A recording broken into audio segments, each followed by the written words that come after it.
Orang nak ilmu akhirat nak akhirat kena ada ilmu. Nak mati kena ada ilmu. Macam mana nak mati yang saleh, husnul khatimah. Nak hidup dengan cara yang baik pun kena ada ilmu. Kunci dia ilmu tu sendiri. Sebab itu kata ulama, afdal benda ilmu ni daripada benda yang lain. Kan? Nak semayang bukan main lagi tapi tak ada ilmu. Kan? Tak ada ilmu nak semayang. Daripada mula sampai habis badan bernajis, badan.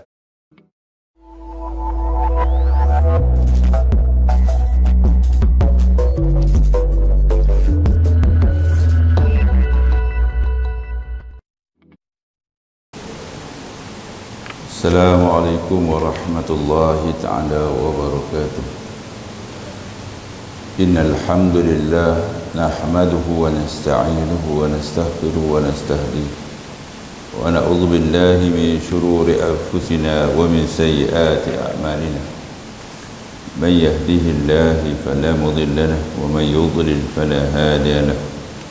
Asyhadu an la ilaha illallah wahdahu la syarika lahu wa asyhadu anna sayyidana Muhammad abduhu wa rasuluh. Subhanaka la ilma lana illa ma 'allamtana innaka antal alimul hakim. La hawla wa la quwwata illa billahil aliyyil azim. Bismillah sadri wa yassir li amri wa hlul 'uqdatam min lisani yafqahu qawli. Yafqahu qawli amma ba'd. Alhamdulillah, segala puji bagi Allah Subhanahu wa taala, Tuhan yang mengurus dan takbir alam ini dan juga alam selepas dunia, barzakh dan alam akhirat. Selawat dan salam kepada Nabi sallallahu alaihi wasallam. Allahumma salli ala sayyidina Muhammad wa ala alihi wa sahbihi wa baraka wa sallam. Mudah-mudahan Allah Subhanahu wa taala merahmati tuan-tuan sekalian berkat selawat kepada Nabi sallallahu alaihi wasallam. Dibuka pintu rahmat seluas-luasnya. Sentiasalah Allah Subhanahu wa taala membantu kita dalam mengingatinya. Allahumma inna ala dzikrika wa syukrika. Allah bantu kita bagaimana untuk bersyukur, melaksana perkara perintah Allah Subhanahu wa taala, wa husna ibadati. Semoga Allah bantu kita menambah baik dalam ibadah ketaatan kita kepada Allah Subhanahu wa taala, khususnya dalam bab hati yang disebut oleh imam tadi, bab niat. Tentang rahimakumullah, hati ini dia berbolak-balik. Ya mukallibal qulub, wahai Allah juga yang membolak-balik hati, kerana dia cipta hati untuk kita. Sabbit qulubana, tetapkan hati kami ini atas agama. Bantu semuanya kita ni, kalau kita telusuri doa dan hadis-hadis Nabi, kita manusia yang lemah, sangat lemah. Dan dalam bab zikir pun Nabi kata minta tolong dengan Allah Ta'ala. A'inna ala zikrika. Sebab kita banyak lalai daripada ingat. Zikir lawannya ghaflah, ingat lawannya lalai, syukur lawannya kufur. Dan bantu kita dalam syukur kepada Allah Subhanahu wa ta'ala. Husna ibadatik lawannya maksiat. Dan sekecil-kecil maksiat pun kita tak mau buat. Tapi sebab kita ni ada musuh yang dia declare diri dia, dan Allah Ta'ala pun beritahu dia musuh yang nyata. Setakat di dunia kita sesama manusia yang berselisih pendapat tu, setakat selisih pendapat ya. Seorang nak ikut jalan kiri, seorang lagi nak ikut jalan kanan, tapi sampai ke pada matlamat dia. Dan golongan syaitan ini bukan takat nak kanan kiri, langsung tak bergerak. Dia tak bagi kita bergerak kepada Allah Subhanahu wa ta'ala. Man salaka tariqan. Sebab itu Nabi memberikan motivasi. Kita baca hadis hari ini insya-Allah bab kelebihan ilmu. Man salaka tariqan, siapa yang berjalan dia, berusaha dia untuk menuntut ilmu. Sahalallahu tariqan ilal jannah. Jalan ke syurga ni susah, tapi Allah mudahkan dia ni jalan ke syurga. Sahalallahu lahu tariqan ilal jannah. Mudah-mudahan kita termasuk dalam golongan yang Allah Ta'ala mudahkan kita di akhirat nanti, insya-Allah. Tentang rahimakumullah, kenapa wajib menuntut ilmu? Satu hadis yang masyhur, man arada dunya fa alaihi bil ilm. Siapa nak dunia ni, dia perlu ada ilmu. Wa man arada al akhirah, nak akhirat, fa alaihi bil ilm. Dia perlu ilmu juga untuk akhirat. Semayang dia, iman dia, dan ihsan akhlak agama.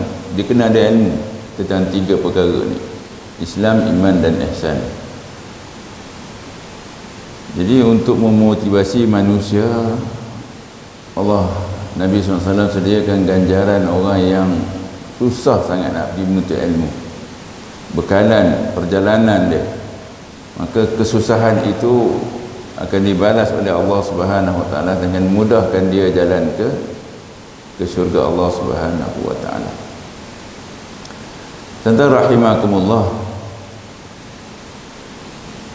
dalam Al-Quran ada ayat menyuruh, disuruh dan dipesan oleh Allah Subhanahu Wa Taala untuk menuntut ilmu. Bukan setakat guru, mak ayah kita ya pergi belajar, orang tua kita kata jangan duduk diam, pergi menuntut ilmu. Pencipta kita sendiri, Allah Subhanahu Wa Taala, sebut dalam Al-Quran, wa ma kana al-mu'min liyunfiru kafah. Dalam ayat ni, ya, min kulli firqatin falaula nafara min kulli firqatin minhum ta'ifah liyatafaqahu fid din wa liyunziru qaumahum idza raja'u ilaihim la'allahum yahzarun. Maksud, tidaklah sayugia orang-orang yang beriman itu keluar berperang semua sekali. Tak sepatutnya semua pergi perang, semua pergi berjihad, kan? Nak dapat apa? Nak dapat ganjaran jihad tak? Kan? Maka mengapa tidak ada beberapa orang daripada tiap-tiap puak, tiap-tiap bangsa, tiap-tiap golongan ini, mereka itu tinggal di negeri, tak pergi semua. Yang tak pergi itu buat apa? Tuhan kata supaya mereka belajar, liyatafaqahu. Yang tak pergi perang tu selected aja yang pergi, yang terpilih pergi perang. Yang tak pergi perang tu buat apa? Menuntut ilmu agama, supaya memberi ingat. Itu tujuan orang mengaji agama ni, memberi ingat mereka itu akan apa dah? Agama kepada, dan mengajarnya apabila kembali mereka itu kepada tu kaumnya. Bila dia balik kampung dia, balik qaryah dia, dia kena bagi usaha mengajar dan memberi ingat, supaya diketahui mereka akan apa yang disuruh oleh Allah Subhanahu Wa Taala dan apa yang ditegahnya. Juga dalam ayat yang lain Allah Ta'ala sebut fas'alu ahli zikri. Tanyalah ahli zikir. Ahli zikir ni bukannya orang yang duduk zikir je. Zikir ni maksudnya orang yang berpengetahuan, orang yang kenal agama, orang yang kenal Allah Subhanahu Wa Ta'ala. In kuntum la ta'lamun, sekiranya kamu tak tahu dalam perkara tersebut. Manusia dia tidak menguasai semua ilmu. Allah Ta'ala bagi kekurangan pada setiap manusia. Ada bidang yang dia tidak kuasai, ada bidang yang dia handal, dia pakar. Maka sebab itu dia kena tanya pada bidang yang dia tak tahu. Maka hendaklah bertanya mereka itu akan orang yang ingat, iaitu orang yang tahu, orang yang alim daripada umatnya, jika mereka itu tidak tahu. Adapun hadis-hadis yang menunjukkan kelebihan menuntut ilmu itu banyak sekali.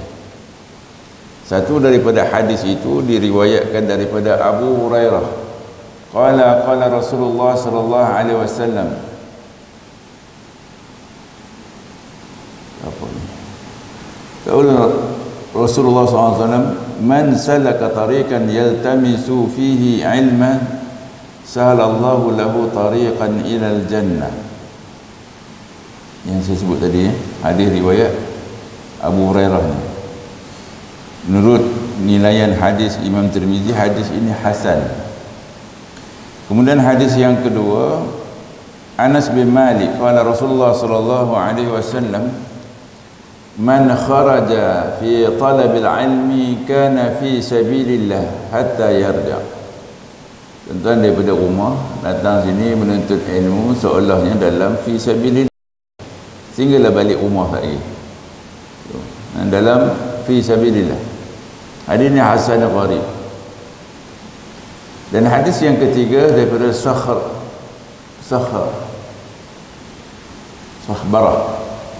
Nabi sallallahu alaihi wasallam qala, "Man talaba al-'ilm kana kafaratun lima madha." Menurut Imam Tirmizi, hadis ini dhaif. Bukan maudhu', dhaif. Ada orang faham dhaif ni maudhu', tu salah faham. Ya.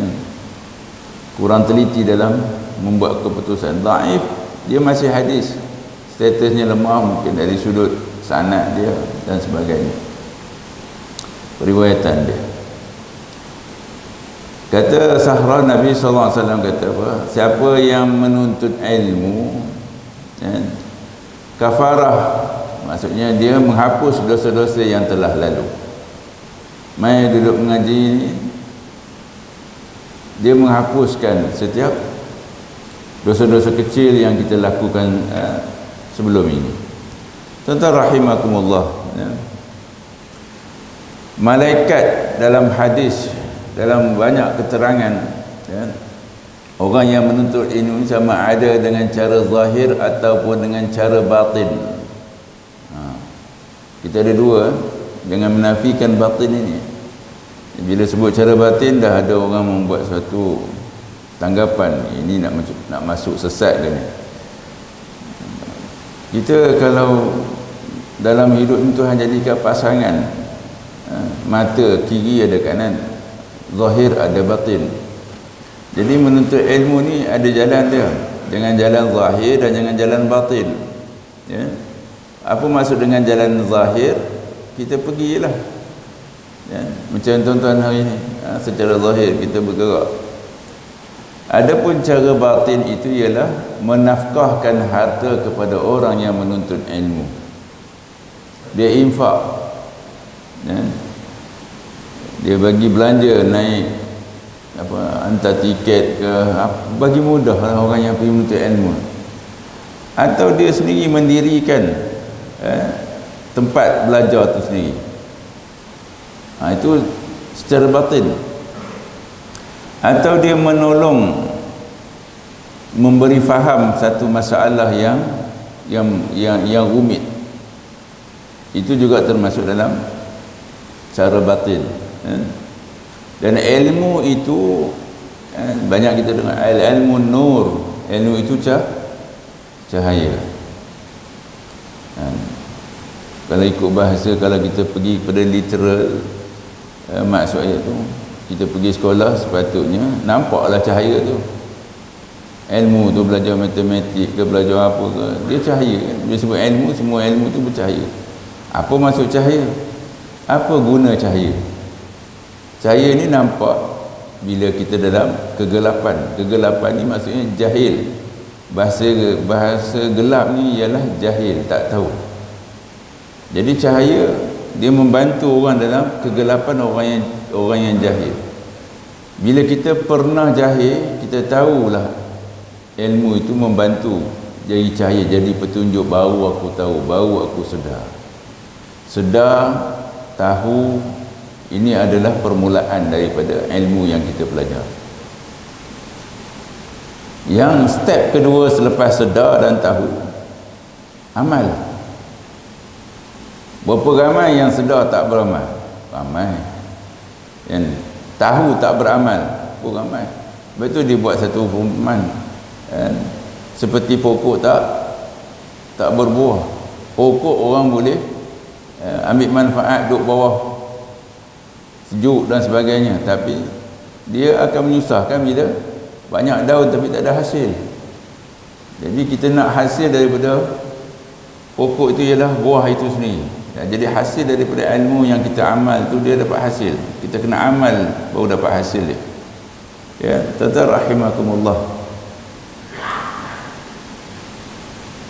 Dan ilmu itu bersamaan ilmu syarak atau ilmu alat. Nescaya dimudahkan Allah Ta'ala jalannya kepada syurga.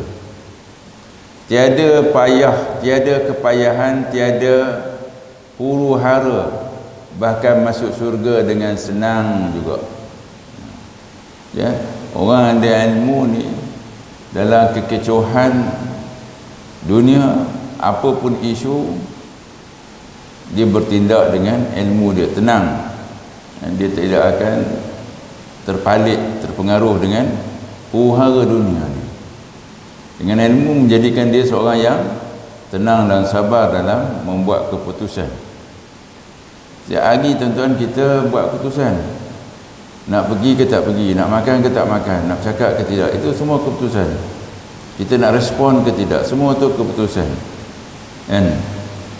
Dan kita buat keputusan dengan emosi atau nafsu atau dengan ilmu, kan? Jadi ilmu itu cahaya, tempat prosesnya adalah akal. Jadi ilmu itu di hati.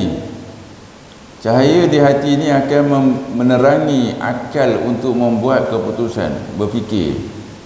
Bila ilmu cahaya itu tak sampai, tak terang, kelabu, blur, blackout, gelap, tak nampak, jadi tak boleh nak berfikir, ya? Cahaya yang daripada hati tu, ilmu tu tak sampai untuk membuat keputusan. Sebab apa? Dilitupi.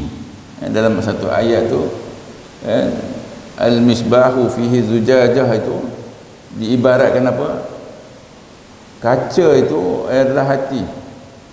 Kalau setiap masalah maksiat yang buat nuqtatan, kita akan, cahaya itu kaca itu akan lekat satu titik. Kalau amal-amal yang jahat, titik hitam. Kalau amal yang soleh, di titik putih dalam hadis itu, ya? Jadi kalau banyak titik hitam, lama-lama dia akan menutupi kaca tu. Jadi cahaya ilmu yang sedia ada dalam hati itu tak dapat nak menerangi jalan berfikir. Maka sebab itulah kena tazkiyah, kena bersihkan cermin itu, kaca tu. Dan amalan, cara, tu, dalam bahasa kita caralah, dalam bahasa Arab manhaj ataupun tarekat, jalan. Tarekat ni jalan. Macam mana nak bersihkan hati? Ya, macam mana kita nak bersihkan hati ni? Maka adalah jalan dia, itu yang disebut tarekat. Hasil daripada usaha proses jalan ini, apa hasil dia? Dipanggil akhlak. Tuan-tuan ikut proses ni, apa hasilnya? Buahnya akhlak yang baik. So hasilnya akhlak yang baik. Kesimpulan daripada akhlak yang baik itu duduk di bawah rukun yang ketiga. Pertama Islam, rukun agama. Rukun yang kedua iman. Rukun yang ketiga ihsan. Namalah kalau nak sebut akhlak ke, tapi dalam kebanyakan para ulama sebut tasawuf. Inti dia apa? Inti dia ihsan. Orang yang menerima ilmu tasawuf, pembahagian tasawuf ini, dia punya inti pembelajaran tasawuf itu ialah nak capai apa? Nak capai ihsan. Kerana ihsan itu ditanya oleh Jibril kepada Rasulullah, mal ihsan? Apa itu ihsan? Nabi jawab, anta'budallaha ka'annaka tarahu. Kamu mengabdikan diri kepada Allah, kepatuhan kamu, sama ada puasa, solat, zakat, ada segalanya itu, ka'annaka tarah, seolah-olah kamu melihat Allah, seolah-olah. fa illam takun tarahu fa innahu yarak. Kesimpulannya daripada ihsan itu ialah kita merasakan muraqabah, pengawasan Allah Subhanahu Wa Taala dalam gerak-geri kehidupan kita. Untuk dapat proses itu, itulah jalan. Dan tuan-tuan ada jalan masing-masing. Kita tak mampu, kita ikut jalan orang soleh, kan?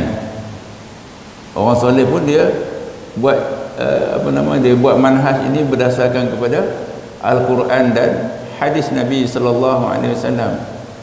Bukannya mereka menung-menung mimpi mereka, tak, bersandarkan, berdasarkan kepada syariat Allah SWT yang pertama tadi, Islam dan iman tadi. Itu asas dia. Sebab itu kalau orang yang menafikan tasawuf ini, menolak tasawuf ini adalah satu yang kita tak kata dia sesat, tapi dia namakan benda yang lain, dia tak nama tasawuf, tak apalah. Tapi kalau intinya perkara yang dibawa itu ialah akhlak, itulah tasawuf dalam kefahaman kita ahli sunnah wal jamaah di Malaysia ini. Dan apa silibus yang kita pakai di Nusantara, di negara kita ni, kalau fiqahnya kita guna rujukan 4 mazhab ni untuk memahami ajaran syariat yang dibawa oleh Rasulullah. Kita nak faham daripada sumber nas yang ada itu melalui 4 jalan mazhab ni yang muktabar. Kalau iman, bab akidah, kita guna jalan Asy'ariyah wal Maturidi. Kita set dah, ulama sini set, yang kerajaan setnya tu. Yang ketiga tasawuf, kita guna Imam Ghazali ataupun Junaid Al-Baghdadi. Kita ambil silibus dia. Kebanyakan tarikat yang berjalan, yang muktabar ni pun guna rujukan ini, ya? Rujukan daripada sumber yang sahih. Adapun sumber yang tak sahih bukan setakat dalam tarikat, dalam fiqh pun ada yang sesat, yang ataupun yang tak betul, yang tidak bersumberkan kepada 4 mazhab selain daripada yang muktabar ini. Kadang-kadang ada yang bercanggah dengan syariat itu sendiri. Jadi pentingnya kita, perlu kita mendalami ilmu ni, pergi belajar. Untuk asasnya hadis ini ialah memerintahkan kita pergi cari ilmu. Nanti kita kena tanya lah, ilmu apa yang kita nak belajar ni. Kita dah semangat ni, dah ada kekuatan, dah bagi masa, Tuhan bagi rezeki, Tuhan bagi lapang. Dulu sibuk kita dengan dunia, urus anak, urus keluarga. Sekarang Tuhan dah bagi lapang dah. Dah 50% daripada masa kita dah boleh lah untuk bagi masa. So masa ni kita nak pergi cari ilmu. Belum terlambat, tuan-tuan rahimakumullah. Kalau kita kata lewat dah kita ni 50, 60 baru nak sedar. Ada ulama dia mula umur 80, 70 umur dia sudah jadi alim, jadi qadhi dia. Bila dia ikhlas dan Allah Subhanahu Wa Taala berikan kelebihan kepada orang yang ikhlas, bagaimana yang disebut oleh imam dalam hadis tadi tu. Allah buka pintu hikmah untuk hati dia yang ikhlas itu. Ilmu, masya-Allah, belajar sikit, tapi barakah ilmu, faham itu memanfaatkan kepada orang lain. Antara kelebihan lain, tuan-tuan rahimakumullah, para malaikat menghormatkan orang yang menuntut ilmu. Ada hadis yang menunjukkan kelebihan orang yang menuntut ilmu syarak ni, bahwasanya malaikat menghormatkan dan membesarkan dan mendengar akan orang yang menuntut ilmu, sebagaimana disebut dalam satu hadis, innal malaikata la nad'a ajnihatuha li talibil ilmi ridha bima yasna. Para malaikat itu melebarkan sayapnya bagi penuntut ilmu. Sebab apa dia buat begitu? Kerana redha, suka dia dengan barang yang diperbuat, bima yasna. Orang yang pergi menuntut ilmu ni, kadang dia dalam on the way dia nak pergi sampai sini, dia nampak kedai, dia pergi kedai dia pergi makan. Apa dia buat, malaikat suka. Kita nampak anak murid kita, dia tuan-tuan di sekolah Putra Perdana ni, kita nampak budak pergi singgah pergi beli nasi lemak, kita nampak macam biasa kan? Tapi malaikat redha. Sebab apa? Dia pagi-pagi lagi tuan-tuan, bangun pagi, lepas sembahyang subuh, mak ayah dia siapkan, mandikan dia, apa semua, pergi menuntut ilmu. Kadang hujan berbasah dia kan, berpayung dia, tengah hari panas dia balik.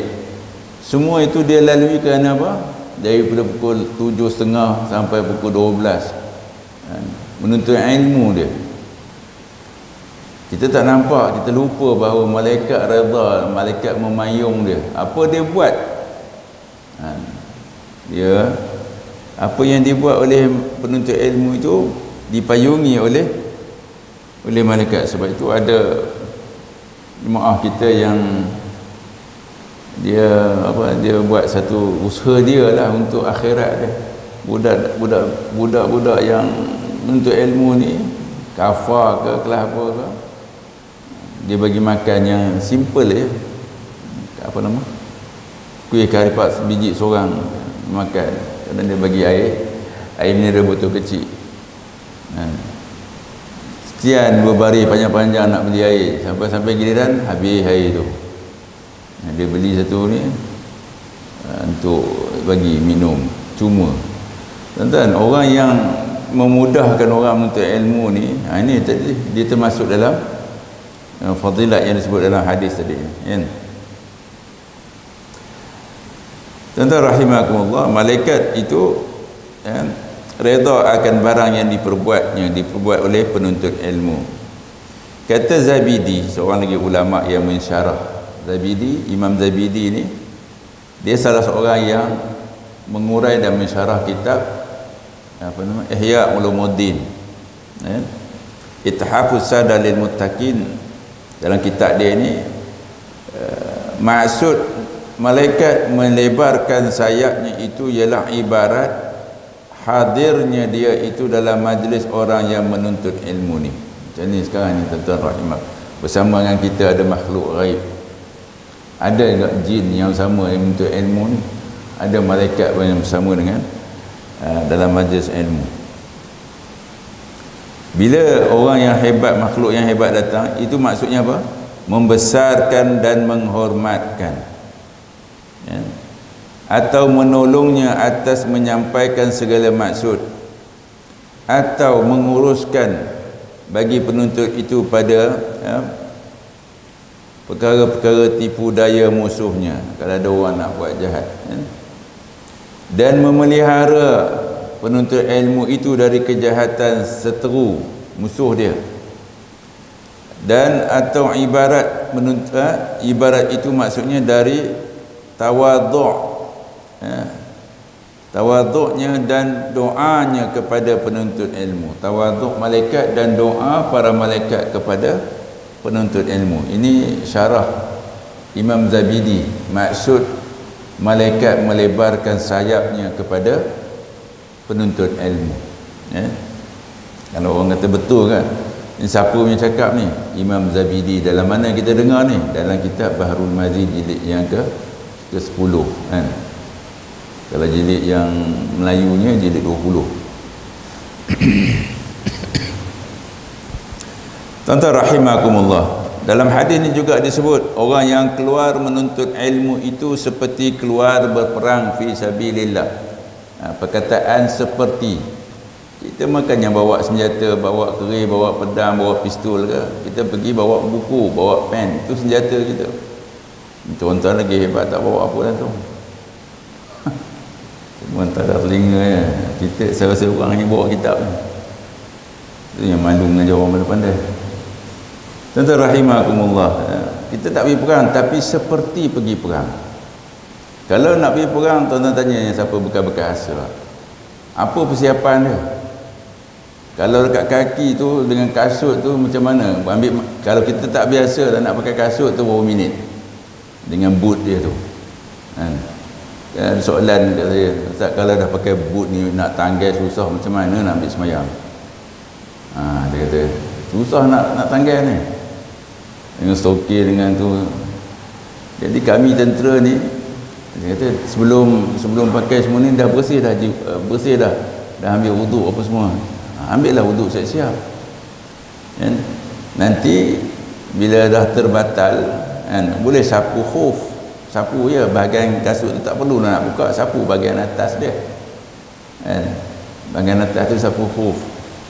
Sebab khuf ini bukan dia berbagai definisi ulama. Ada yang kata stocking kulit dan sebagainya.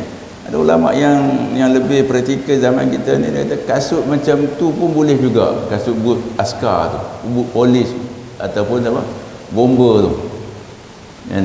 Jadi dia syaratnya apa, kita nak sapu khuf, kita bersih, tidak kalau berhadas bersihkan, kita ambil wuduk betul-betul macam biasa. Jadi kita pakai kasut. Bila batal wuduk kita nak semayang, ambil wuduk macam biasa, sampai tang kaki tu tak perlu buka, sapu kat atas. Sapu kat atas je. Mudahlah. Ini kalau nak buka, orang tentera tu nak buka, ada 50 orang tentera nak buka, nak pasang balik kan. Payahlah, dia ambil masa. Tambah kalau suasana perang, musuh tu dia tengok, dia akan memerhati ruang dan peluang musuh dia untuk diserang. Jadi cukup dengan sapu khuf di atas kasut tu. Ini kalau yang ada ilmu, dibekalkan ilmu kepada tentera kan? Macam mana nak semayang pula dalam keadaan suasana perang. Kita dalam keadaan gini tak bolehlah buat, bukannya ada ancaman. Tapi bagi tentera yang dibekalkan ilmu, ada solat khauf, solat dalam keadaan suasana kritikal ni kan? Boleh semayang berimam. Ada pergerakan-pergerakan yang diajar oleh ustaz-ustaz kagat kan? Macam mana nak semayang tu. Itu pun yang dimaksudkan dalam hadis, siapa nak akhirat kena ada ilmu. Dia orang nak juga akhirat tu, orang tentera ni. Jadi mereka pun dibekalkan ilmu agama. Tuan-tuan rahimakumullah, disebut dalam hadis ni seperti keluar berperang fi sabilillah. Maka selama duduk dalam majlis menuntut ilmu itu, selama itulah dia duduk dalam perang. Kalau 10 minit dia duduk, lepas tu dah bangun, 10 minit dia dalam perang. Kalau sejam dalam majlis ilmu, sejam dah dia dalam perang. Itu yang umpama kata ulama. Itulah duduk dia dalam perang fi sabilillah. Bermula dalilnya hadis Anas yang kita baca tadi kan? Hadis Anas tu, man kharaja fi talabil ilmi kana fi sabilillah hatta yarja. Kata Anas, seorang sahabat Nabi sallallahu alaihi wasallam, sabda Rasulullah sallallahu alaihi wasallam, siapa yang keluar ia kerana menuntut ilmu, keluar daripada rumah sebab apa? Menuntut ilmu. Orang perempuan pun boleh masuk juga. Kalau dia suami dia tak boleh ajar ilmu agama berkaitan dengan fardu ain, dia pun minta izin suami dia, hantar dia ke kuliah duha, kuliah apa, warga emas ke, kuliah wanita ke kan. Pergilah, kita hantar dia, wanita je dalam tu, belajar bab darah haid ke, bab muamalat ke, bab apa semua kan. Yang tak reti masak pun ada kelas masak, yang tak reti menjahit, kelas menjahit kan? Yang tak reti menguruskan rumah tangga diberi. Bukan semua orang perempuan ni lahir dia boleh buat kerja tu kan? Dia kena ada ilmu juga. Sebab tu dia masuk man arada dunia tu, nak dunia, nak urus rumah tangga, kena ada ilmu. Macam mana bila dah ada anak, nak uruskan anak dengan rumah, dengan suami, semua tu kena ada ilmu. Pembahagian masa, macam mana dia boleh multitask, semua kerja dia boleh buat. Daripada kita keluar pergi kerja, balik kerja, rumah tak ada tonggang langgang, anak okey beres kan. Dia kadang boleh bawa motor, hantar anak pergi kerja, hantar anak pergi sekolah. Hebat ni, dia semua boleh. Bawa scrambler pun boleh perempuan, bawa kereta pun boleh. Dia boleh buat semua tu. Suami mana? Suami pergi kerja kan? Semua tu dia kena ada ilmu. Nak kena ambil lesen kena ada ilmu. Semua itu dikira jihad selagi dia berada dalam majlis ilmu bagi laki dan perempuan.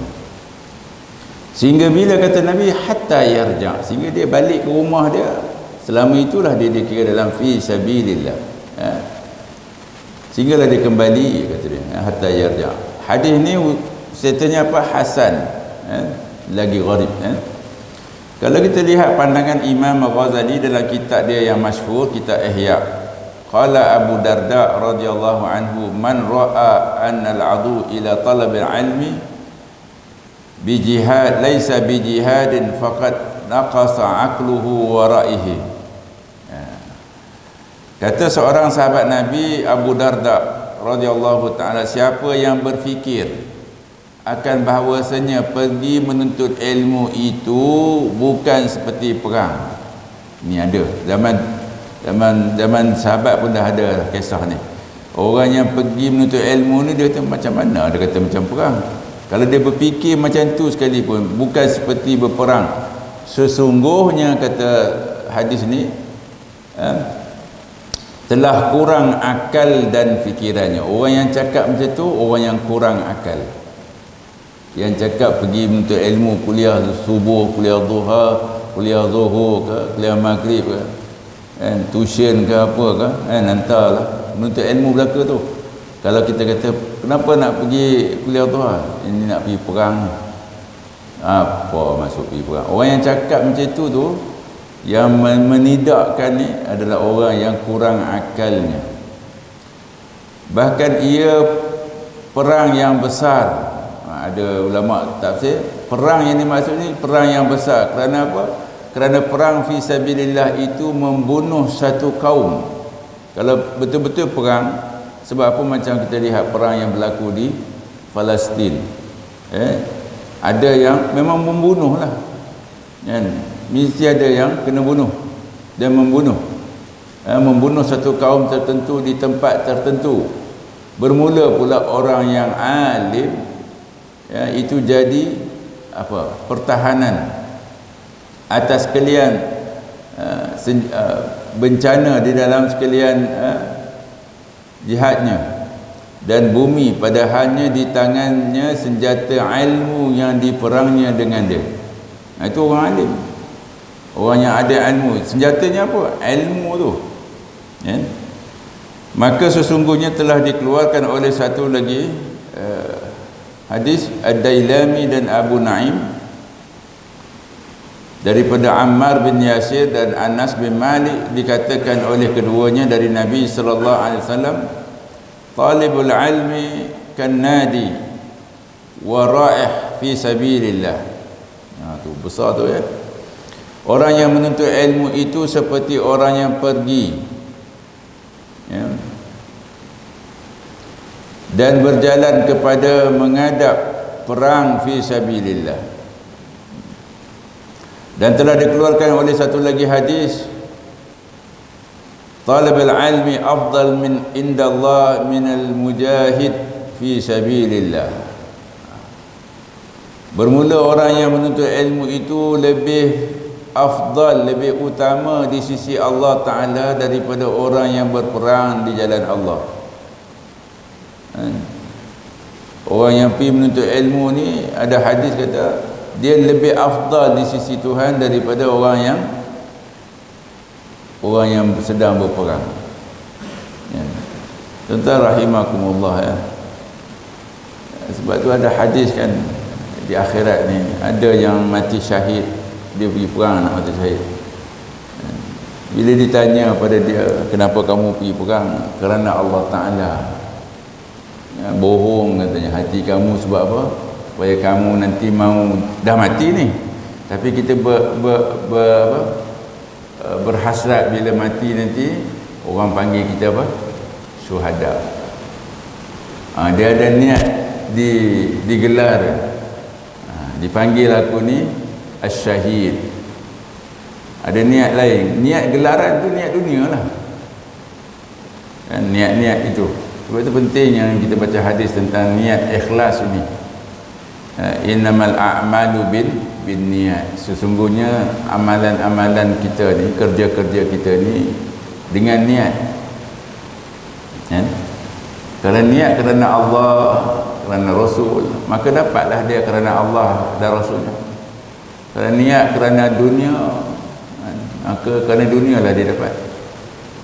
Dan yang mudahnya itu, bila kita tak kenal musuh syaitan ini, diingatkan kita buat amal baik, dia masuk ikut niat ujub, niat riak, niat kerana yang lain daripada niat ikhlas itu sendiri. Dan kita dah buat benda yang baik, dia tak boleh nak halang sebab kita dah pakai baju siap-siap nak pergi menuntut ilmu. Kan? Dia masuk pula jarum dia ke dalam hati orang yang beriman, orang yang menuntut ilmu ni. Kan? Orang beriman menuntut ilmu, dia masuk juga, bukan dia tak goda. Dia goda niat dia. Kan? Kita keluar dengan rasa bangganya kita ni, orang lain semua tidur lagi, kan? Orang lain duduk sibuk dengan berjoging, kita tak mula lagi jogging, kita pergi menuntut ilmu, lepas tu baru kita pergi jogging. Kalau perasaan kita tu ada begitu, menunjuk-nunjuk kepada orang, riak, kan? Maka Allah Ta'ala akan menilai amalan kita selagi yang tak ada riak. Jangan ada riak dalam amalan kita. Kalau permulaan kita baik sampai 10 minit okey, ujung-ujung ni dah balik tu baru ada riak. Mudah-mudahan Allah Ta'ala peliharalah hati kita ni, hati kita daripada ujub, riak dan sebagainya yang menjadi penghapus pahala amalan kita. Tetapi rahimakumullah, menurut Imam Zabidi dalam satu riwayat daripada Waqi', aku dengar Sufyan mana ni, berkata ia, la na'lamu syai'an minal amal afdal min talabil ilmi. Dia tak sebut Sufyan apa, Sufyan Sauri ke Sufyan Uyainah ke, wallahu alam siapa Sufyan. Tidak kami ketahui yang mengatakan sesuatu ni daripada segala amal yang lebih utama daripada menuntut ilmu. Dia kata, kami tak tahu ada sesuatu amalan yang lebih baik daripada menuntut ilmu. Maksudnya yang paling utama amalan ialah menuntut ilmu bagi dia, kata Zabidi. Hadis ini, bermula hadis ini bagi siapa yang elok niatnya dalam menuntut ilmu. Orang yang menuntut ilmu niatnya ikhlas, maka itulah kerja yang paling afdal, kerja yang paling afdal, amalan yang paling afdal ialah menuntut ilmu. Tuan-tuan rahimakumullah, nanti orang tanya, habis solat tak penting ke? Solat tak penting ke?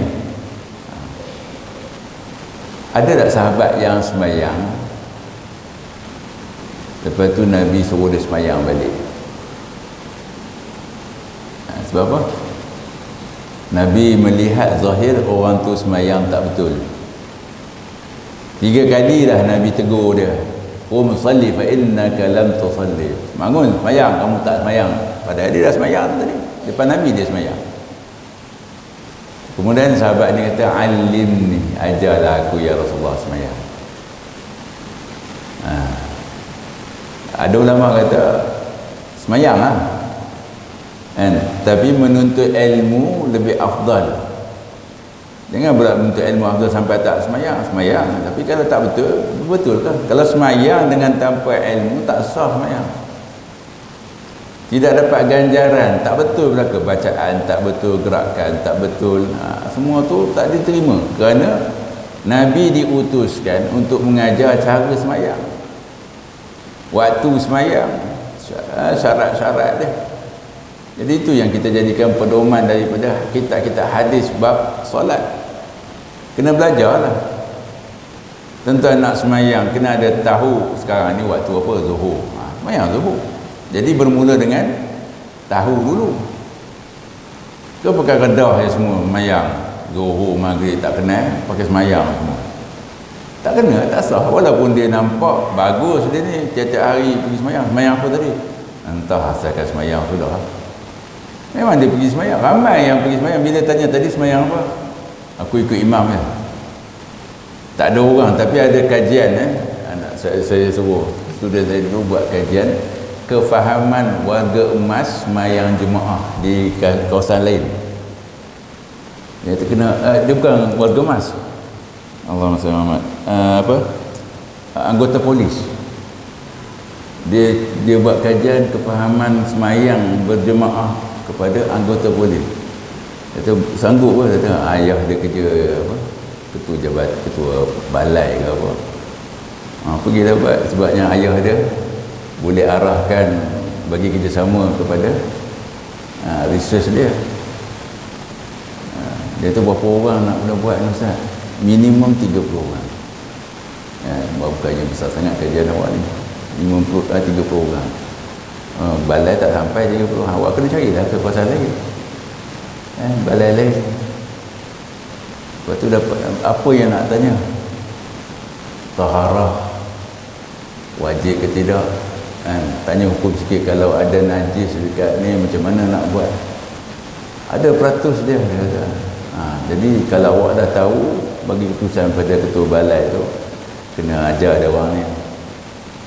Dan ada yang dalam tu dia ada pengenalan demografi tu, umur berapa, pangkat apa, kan? Ada benda yang mungkin disebabkan kerja rutin tu terlalu berat, masa nak menuntut ilmu tu kurang. Nak nyalahkan siapa? Kan?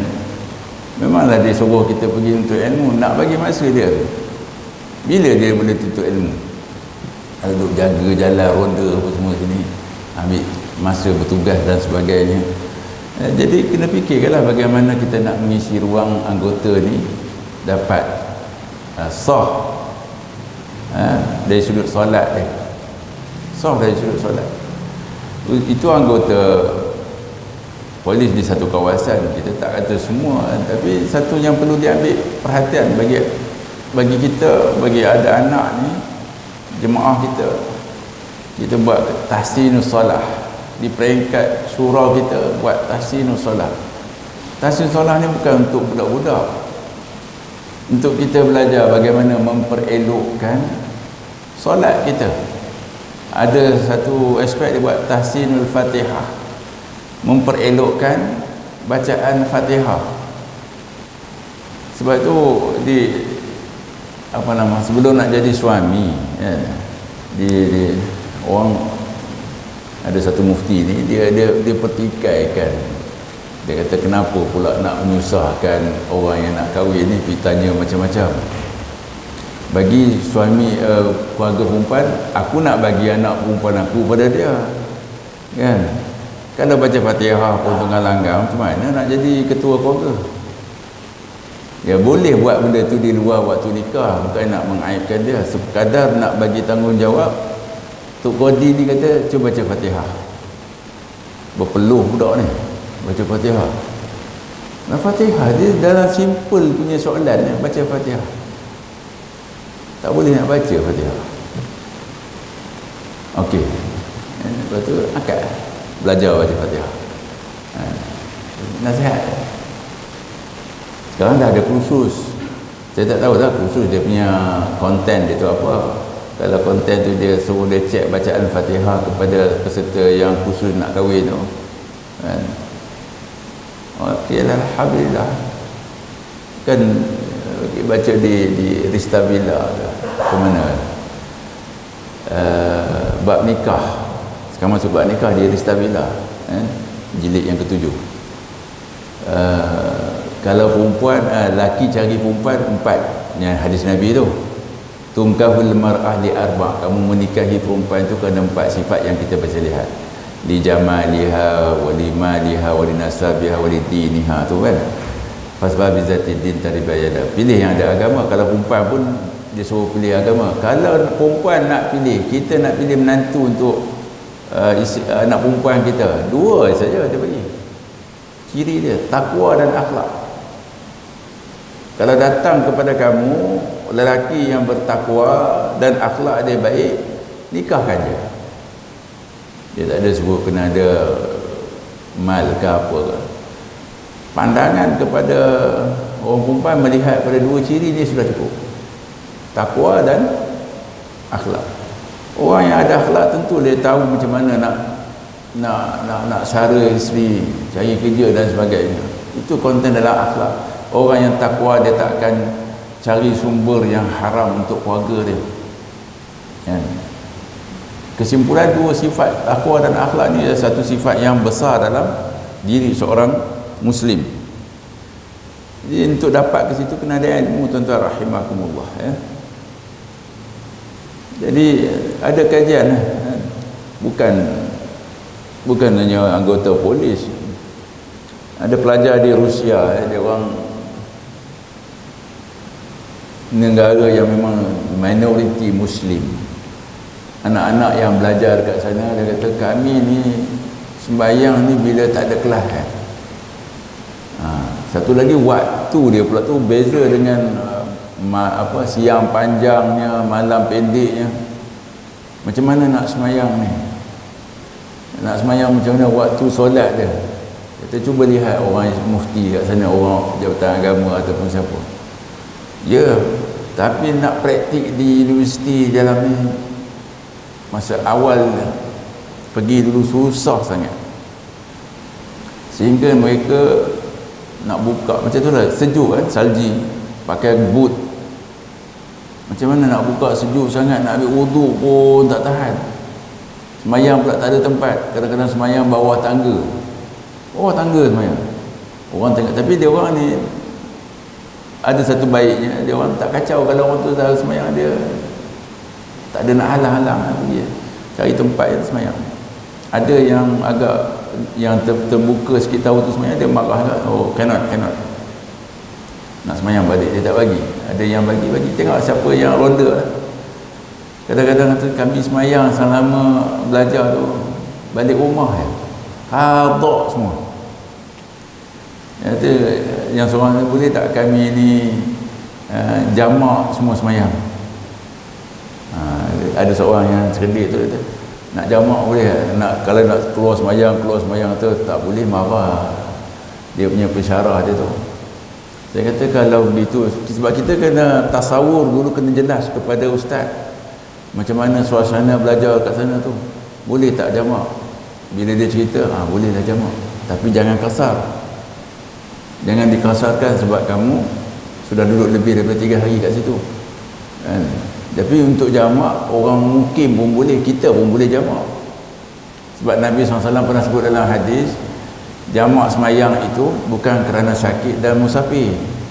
Kasar ya kerana musafir. Boleh semayang jamak, impunkan, tapi buat tamam lah, 4-4, 3-4, maghrib isyak jamak akhir takhir, zuhur dengan asar jamak takhir. Dia orang start zuhur, pergi kerja pukul 8 macam biasa. Zuhur tu tengah-tengah, pukul berapa, tengah kuliah tu masuk zuhur. Lepas tu waktu asar dah dekat nak habis, ada lebih kurang setengah jam zuhur dengan asar. Gimana nak sembahyang? Jamak takhir jamak takhir. Isyak kalau waktu malam pendek lagi lah. Waktu berbuka dengan waktu isyak ada beberapa minit, lepas tu dah nak masuk subuh. Sembahyang tarawih tu boleh sempat berbuka, tak lama lepas tu dah. Macam mana nak sembahyang tarawih, sembahyang isyak, ada lebih kurang dalam 3 jam je malam. Malam tu 3 jam, puasa 22 jam. Kita tak pernah lalui masalah anak-anak yang belajar dekat situ. Ada seorang jemaah kata yang pergi belajar kat tempat negara kafir tu apa? Ada mati sebab sembelihan, tapi dia mati sebab apa? Tindih 7-8 ekor dalam tu. Lepas saya tanyalah budak, kamu kenal ke yang mana ayam saya? Boleh timbang. Payah. Habis nak buat macam mana? Lepas sembelih, habis ada melupur dekat luar tu. Susah itu lagi.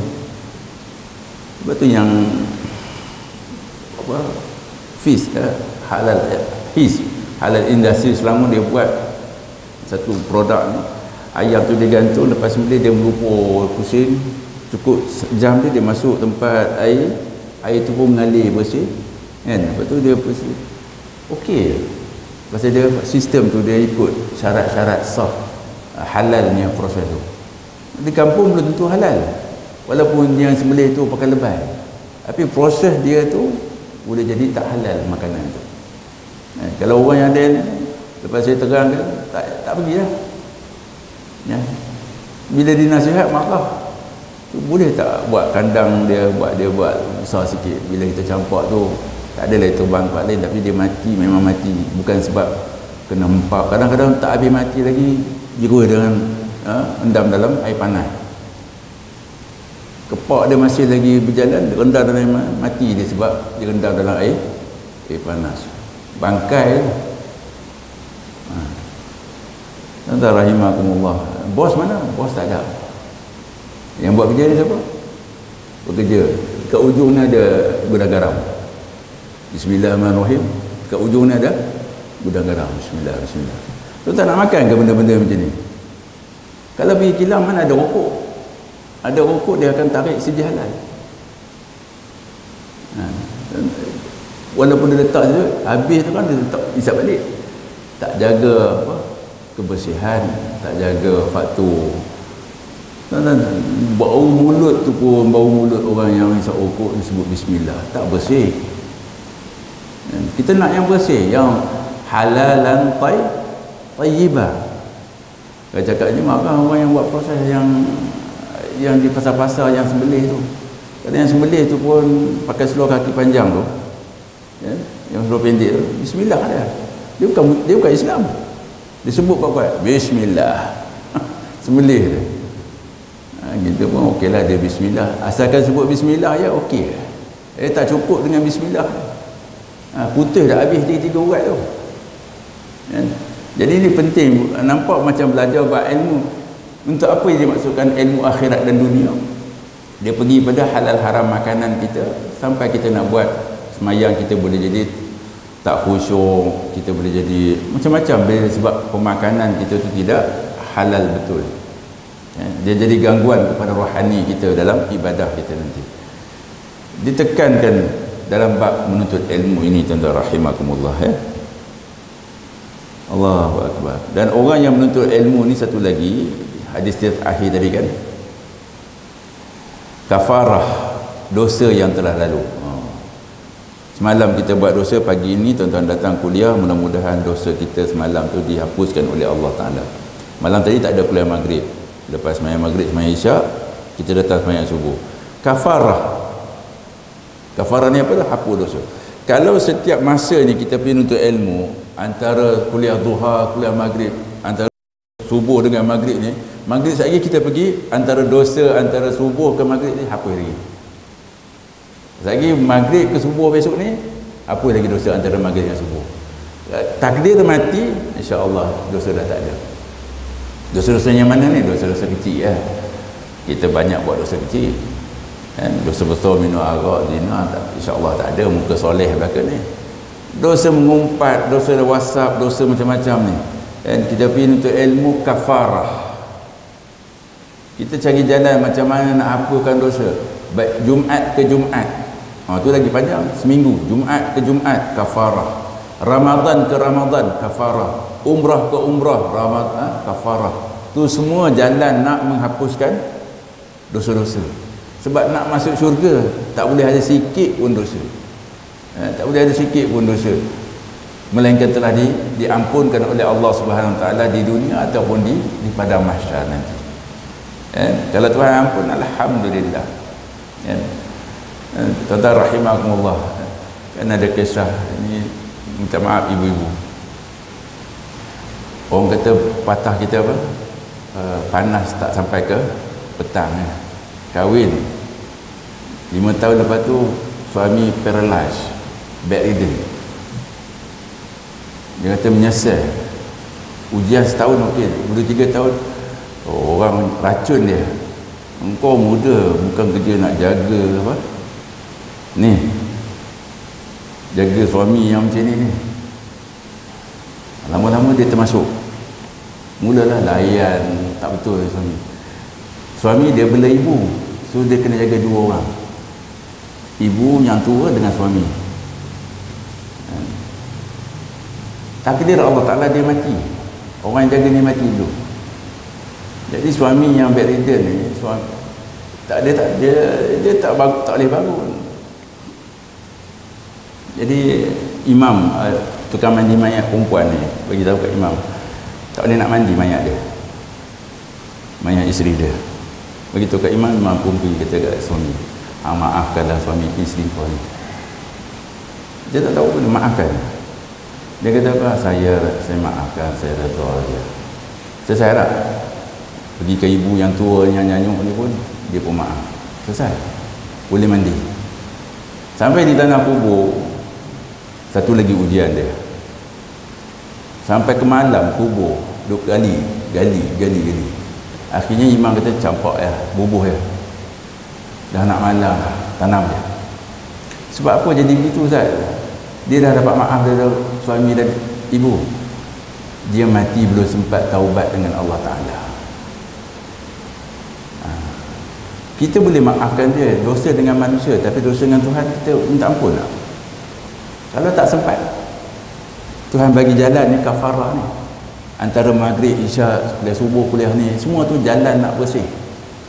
Kalau lah isteri suami dah maafkan, ibu dah maafkan, tapi Tuhan kata jangan derhaka pada suami, jangan derhaka. Itu larangan Tuhan. Kalau dia buat langgar, kena minta. Dosa dengan makhluk, selesai dengan makhluk, dosa dengan Allah tetap kena buat. So dua-dua kena buat. Mungkin dia dapat kemaafan daripada makhluk, kan kita, saya maafkanlah si mati ni. Sebab Tuhan kata, okey maaf, dia pun dah ni. Dia dengan Tuhan belum tentu ni. Kalau dia orang yang sentiasa istighfar, sentiasa minta ampun, taubat, dia dapat kedua. Tapi bilakah kesempatan itu sampai?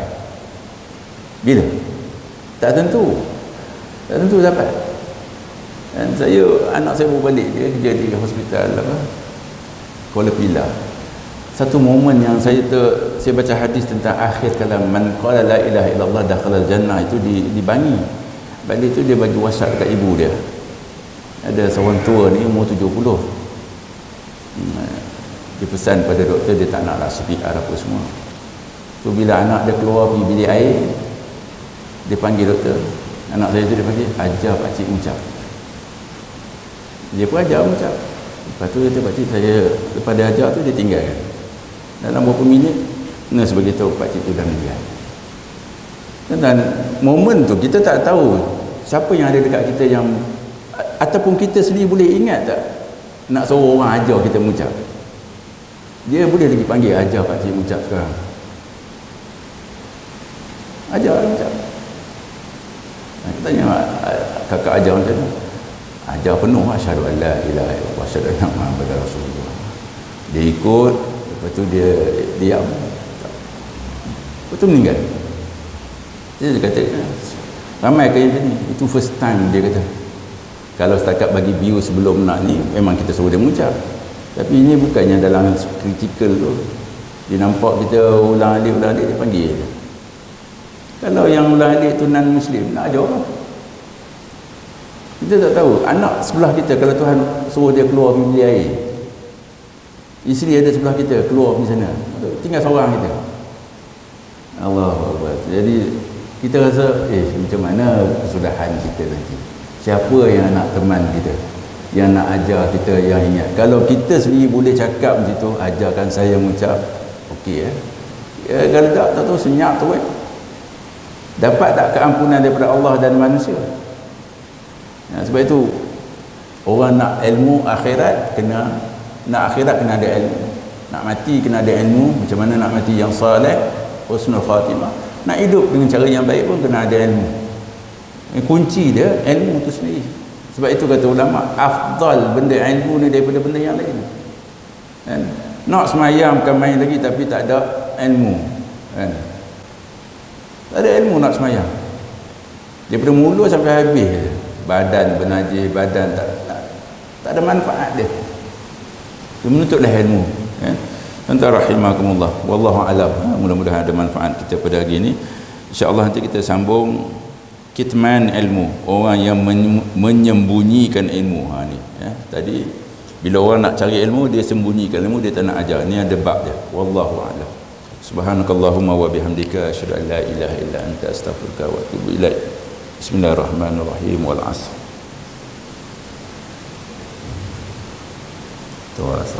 Bismillahirrahmanirrahim.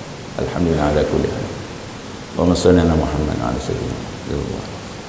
Allahumma inna nas'aluka ridhaka wa jannah. Allahumma innaka 'afuwwun karim tuhibbul 'afwa wa an walidayya. Allahumma inna nas'aluka khairan fi hadzal yawm wa na'udzubika min syarri hadzal yawm. Wa sallallahu ala Muhammad walhamdulillah.